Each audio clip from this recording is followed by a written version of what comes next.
let's get into this lawn care maintenance agreement. Notice I call it an agreement and not a contract. For homeowners, I've just found a lot of us have been burned by satellite and phone companies. At least I have. Agreement just sounds a lot more agreeable. Okay, first thing you'll notice is I left plenty of space up here for your company logo and all your contact information. Let's get into it. Hit fill and sign. All right, this is a general service agreement outlining the rights and responsibilities of both the client and you. In this case, it's me, Dr. Lawn. The client we're going to use is Jenny Smith. And the date will be April. Oops. Try that again. April 1st, 2021. Her email address is jsmith@att.net. Home phone. This can be a work phone. A lot of people don't have home phones anymore. Mobile phone, 555-555-5555, just like in the movies. Now, I left a space for provider because some of you guys have CRMs that require the provider to send out your text blasts. So we'll just say she has T-Mobile. If you don't use that, don't worry about it. She's at 123 Main Street in my hometown of NRH. Zip code 76000. Okay, preferred day of lawn mowing. Everybody's going to say Friday. This is when you talk to them and say, I have room in my schedule for whatever day, let's say Wednesday. So I usually just underline that. And I always say that if it's raining, it's going to end up Thursday or Friday anyway. Preferred method of payment. Not really anybody uses checks anymore, but that's all up to you and the client. I just take credit cards. Okay, get into the services. The contractor will provide maintenance services to the client defined in the chart below. Additional services may be performed at the request of the client and will be subject to additional charges. This is where you spell out exactly what you're going to be doing so there's no misunderstandings later.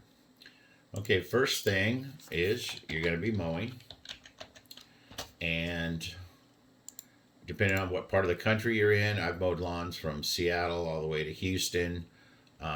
Seattle having a really short season. Houston is pretty much all year round. So this one's for North Texas. January, I'm going to be there one time, and that's probably when I'll be doing winter care. Talk about that in a minute. February, I'm going to be there so they know I'm still around. March, we usually mow twice. April starts the season 4 times. May 4 times. June 4 times. July has 5 weeks in it, so 5 times. August 4. September we start to slow down, 3. October 2. November 1. And December I'm there. It's pretty much just getting rid of leaves and stuff. Okay, next is going to be bed weeding. If you have a contract, they don't want to see weeds in their bed. So this one's easy. I'm going to just do it every time that I'm there to mow. So 4 times in April, 4 times in May, 4 in June, 5 in August, 4. And am I going to be pulling weeds every time? No. I'm going to be using pre-emergent, and the most I'll be doing is maybe walking around with a backpack and squirt a few weeds that come up. Okay, we have to add these up. Mowing 1, 2, 4, 8, 12, 16, 21, 25, 28, 30, 31, 32. So 32 mows for the year and 32 bed weedings. Okay, trimming. Again, just depends on what part of the country you're in. We're going to be trimming probably in April and June. That's the growing season. And again, probably either September, October for fall. Next, leaf cleanup. And this all depends on how many trees they have in their yard, how many trees the neighbors have. Got to remember that. I'm going to be out there probably in October. I'll be doing it one time. And November, getting it ready for Thanksgiving. And I'll probably be back there in January because I'm going to be there anyway to clean up all the leaves that have blown in from other places. Okay, special trimming or pruning, whatever you want to call it. Depends again what part of the country you're in. Here in North Texas, we do our crepe myrtles either January or February. We do that one time. Okay, spring cleanup.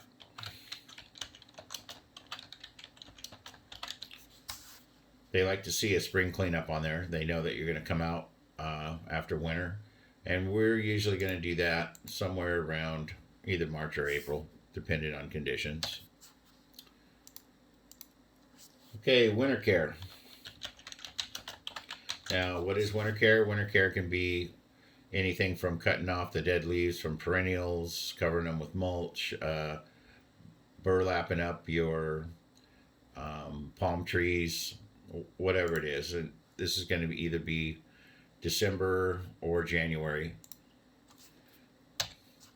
And right there you can stop. If these are the services that you do, then you can stop right here. Also with mowing, I have a lot of these that are every other week. So this would all be kind of cut in half. It doesn't matter. It's just up to you and your customer. But if you do additional services, say weed control, lawn treatments, and if you don't do them, then I suggest that you have somebody else do them for you, so that you're taking care of the customer, so you can farm that stuff out. So we'll do usually we'll start a pre-emergent. We'll do one in March or even early February. Again, April or May.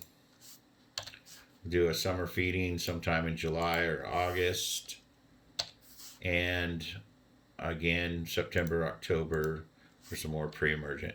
However you do yours, it's up to you. And of course, we got to add this up. So that's 4 treatments, 1 winter care, and 1 spring cleanup, of course, and special trimming we're only doing once. Leaf cleanup 3 times, and trimming 3 times a year. So we got all our totals in there. Might as well, if you can sell it. How about your mulch? This particular customer is 1 cubic yard of mulch. But we're going to do that twice a year. We do that in the spring for her one time, and we do it in the fall one time. And while we're doing that, we also do flowers. And we'll do at her house like 6 flats of flowers. That's 6 flats of flowers. When we're doing the the mulch. So 6 there. And then again, when we're doing the mulch in the fall. So that's 6 more flats of flowers. So that's a total of 2 yards of mulch and 12 flats of flowers. All right, now let's move on down. If the client is not satisfied with the quality of the service being provided, he or she must notify the contractor immediately in order to correct the issue in a timely manner. That's so you don't get, customers saying, well, 3 months ago, 4 months ago. If you do a good job, you'll never hear from them. Dr. Lawn strives to complete the work in a professional manner each and every day. Okay, client's not required to be at home during the service, but these service areas must be accessible and free of obstructions. Good luck on that. If gates are locked, they have to give you the keys. A combination. That's all pets must be secured. That should all go without saying, but of course we know you have to say that. In the event the client needs to postpone a scheduled service date, they can notify you at least 3 days ahead of time. Again, good luck with that. Contractor will exercise best judgment for services needed based upon growth of grass, existing conditions at the time. Client is aware that the weather conditions such as rain may cause, so this is your rain delay. It just lets them know, if it rains for 2 weeks, you'll get to it when it stops raining. Client understands that they're responsible for the health of their lawn. This is a good reason why you want to use those turf evaluation sheets at the beginning, just so you have it all documented, because you don't have control over what they're doing in their lawn. If you are doing the fertilizer program, this just lets them know it's due to weather conditions and wind and rain and such.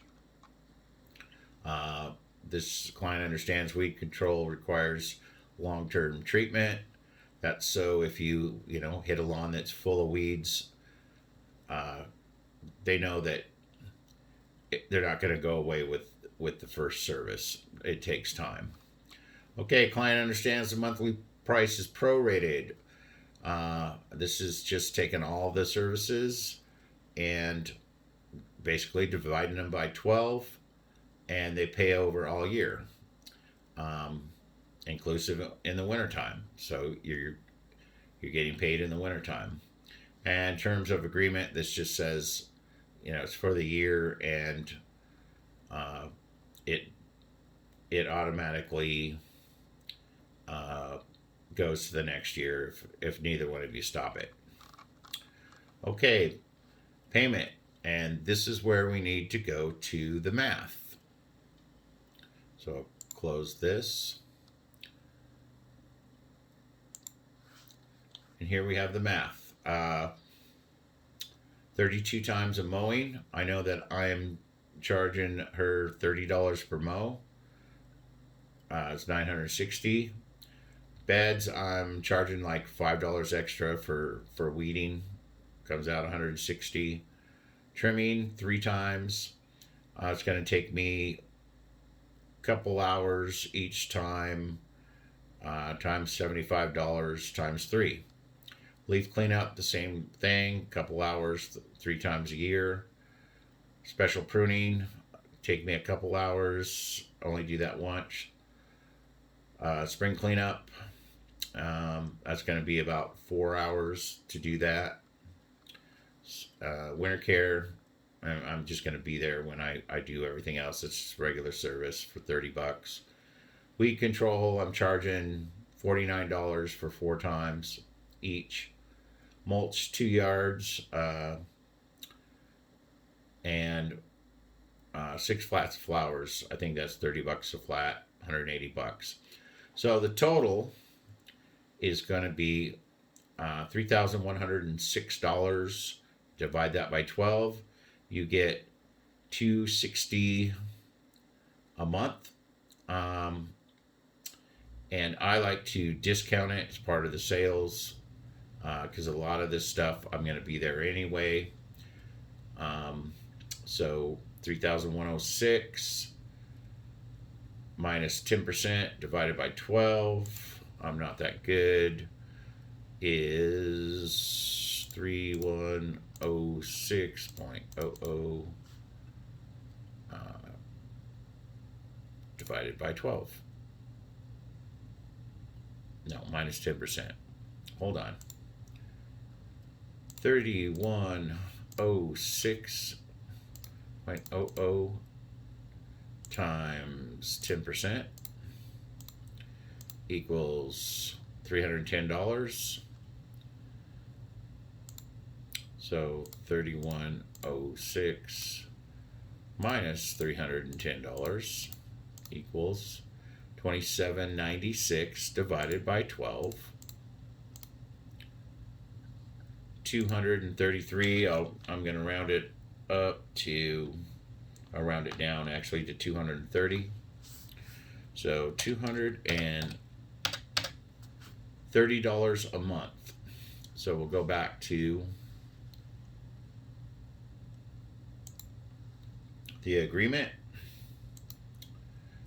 Client agrees to pay. Go back.